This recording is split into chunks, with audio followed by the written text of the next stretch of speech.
Day 10. Words: push, pull, give, take, hold. Hello, strong kids! Welcome to Brain Up Kids. This is day 10, and we have 5 powerful action words. Use your hands, body, and voice with me. Push.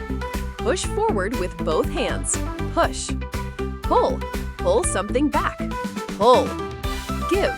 Pretend to give a toy to your friend. Give. Take. Pretend to take a toy. Take. Hold. Hold your hands together tightly. Hold. Let's say them together. Push. Pull. Give. Take. Hold. Story time. Robbie pushed the door open. His sister pulled the rope. He gave his friend a ball. His friend took the ball happily. At last, both held hands and walked together. Simple story, but now you will never forget these words. Let's repeat with actions again.